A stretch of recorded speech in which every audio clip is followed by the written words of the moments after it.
Bienvenido a Relatos Más e Historias Interesantes, conociendo las verdaderas historias de los hechos que han perpetrado los seres humanos durante nuestra existencia en este pequeño planeta. Romanos 3. 23 al 24. Por cuanto todos pecaron y están destituidos de la gloria de Dios, siendo justificados gratuitamente por su gracia, mediante la redención que es en Cristo Jesús. Jos Breck, el pederasta escondido en un bosque de Barcelona que mató a un Boy Scout. El monitor del campamento agredió sexualmente al pequeño Nicky Verstappen, de 11 años, antes de quitarle la vida. Durante 20 años el fugitivo huyó de la justicia hasta que la policía española dio con él cerca de Castellterçol, en medio de una pista forestal. La luz del alba iluminó el campamento de los Boy Scout, cuyos huéspedes, niños de entre 10 y 14 años, aún seguían dormidos tras las agotadoras actividades del día anterior. Por eso nadie dio importancia a que Nicky se saltase el desayuno. Sin embargo, los monitores empezaron a preocuparse tras descubrir que el pequeño no estaba en su tienda y que otro niño lo había visto despierto sobre las 5 de la mañana. Nicky había desaparecido. 24 horas después, un operativo de búsqueda a gran escala localizó su cadáver con evidentes signos de agresión sexual. El asesino no andaba lejos, era Jos Breck, uno de sus monitores. Los siguientes 20 años, el pederasta eludió la justicia hasta que una prueba de ADN le hizo huir de nuevo y refugiarse en un bosque de Barcelona. Allí, oculto como un ermitaño, fue detenido finalmente. Experto en supervivencia. De Joseph Theresia Johannes Breck, más conocido como Jos Breck, nacido el 29 de octubre de 1962 en Limburgo, Holanda, apenas conocemos datos sobre su vida, salvo aquellos que lo vinculan con trabajos en campamentos de Boy Scout y grupos de supervivencia, así como en un parvulario. Es decir, a Jos le gustaba estar rodeado de niños. De ahí su faceta como líder de un grupo de exploradores, de entre 10 y 17 años, a finales de los años 80. Además, Jos era un amante de la naturaleza hasta el punto de convertirse en un ávido experto en técnicas de supervivencia extrema. Era capaz de mimetizarse con el entorno y sobrevivir con elementos básicos y rudimentarios. Compaginaba su faceta un tanto ermitaña y agreste con su necesidad de estar rodeado de menores, hacia quienes sentía unas fuertes pulsiones sexuales. El pederasta, que camuflaba sus verdaderas intenciones, incluso llegó a ser detenido en 1985 por un delito de agresión sexual. Pero el caso se archivó y jamás prosperó la investigación. En la actualidad, las autoridades siguen sin explicarse esta circunstancia y que su nombre no estuviese en los registros. De incluirse, el asesinato de Nicky podría haberse resuelto muchísimo antes. Tampoco ayudaron ni la apariencia de Jos ni tampoco su personalidad. Se trataba de un tipo normal, algo introvertido, pero que se llevaba bien con todo el mundo gracias a esas dotes de liderazgo. Nada hacía presagiar que su incorporación como monitor al campamento veraniego de Limburgo, al sur de Holanda, tornaría aquel verano de 1998 en uno de los más negros de su historia. ¿Dónde está Nicky? La noche del 9 al 10 de agosto, pasadas las 5 de la madrugada, Jos entró en la tienda de Nicky y lo raptó. Si lo hubiese hecho unos minutos antes, otro de los niños, que también estaba despierto, habría sido testigo del secuestro.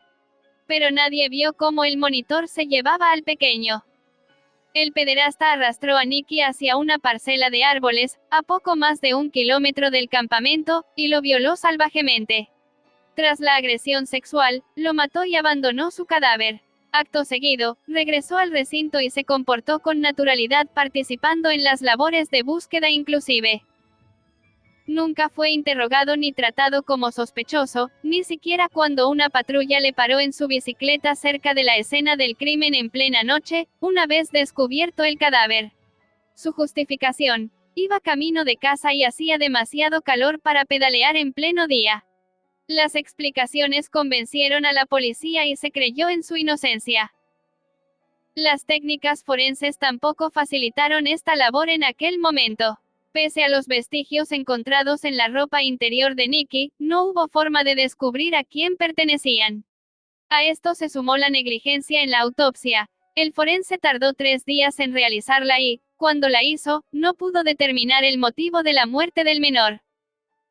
3 años después, y tras permanecer un tiempo en la zona como profesor de preescolar y monitor de otros grupos de exploradores, el pederasta se instaló en los Vosgos franceses para especializarse en bushcraft.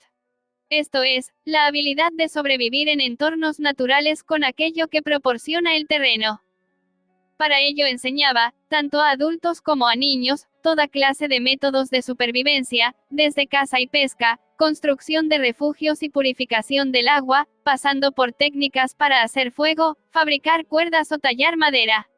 Tenía hasta un canal de YouTube donde mostraba sus conocimientos. Mientras tanto, la policía seguía sin dar con el culpable. A comienzos de 2018, el caso de Nicky Verstappen dio un vuelco gracias a la mayor operación de análisis de ADN realizada en Limburgo, la zona del asesinato.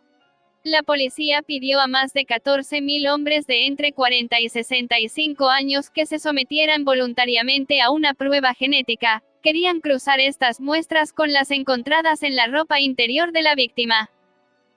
La convocatoria dio sus frutos y, a mediados de abril, encontraron una coincidencia, la de un pariente del asesino.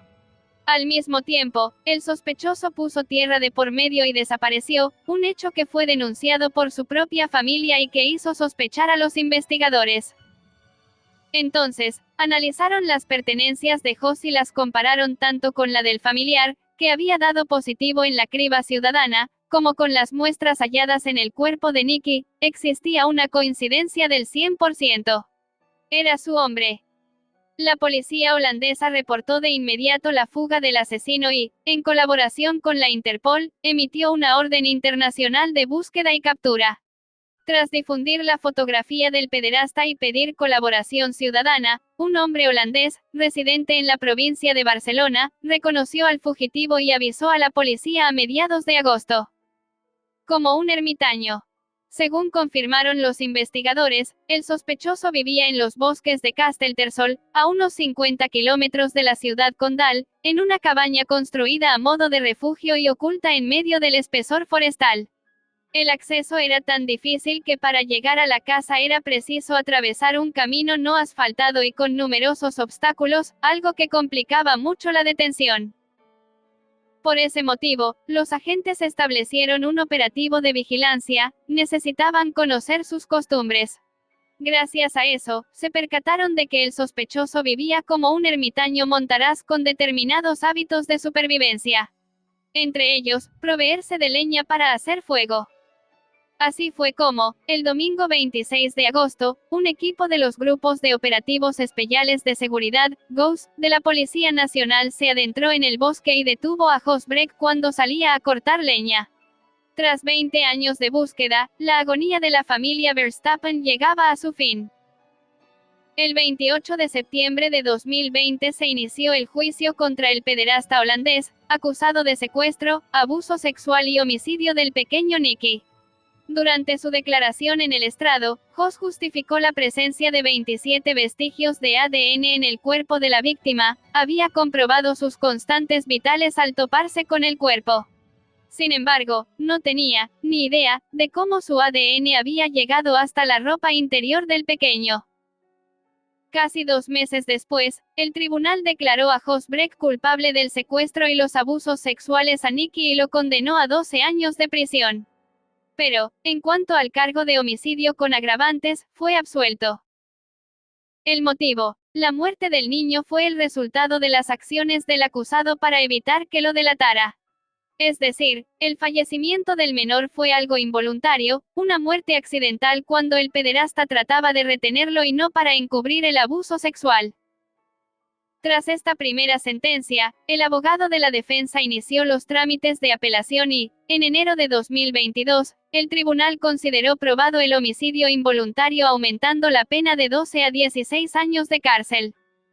Nicky murió por asfixia, leyó el magistrado en el veredicto, por una mano que presionaba la boca de la víctima.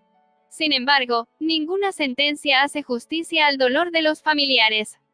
Todos los asesinos se dejan llevar por el enemigo de nuestras almas llevando a cabo su propósito, que es la destrucción del ser humano. Como persona consciente de lo que nos rodea debemos siempre buscar de Dios Y cuando llegue el pensamiento de hacer maldad debemos clamar a Cristo para que nos liberte de todo mal.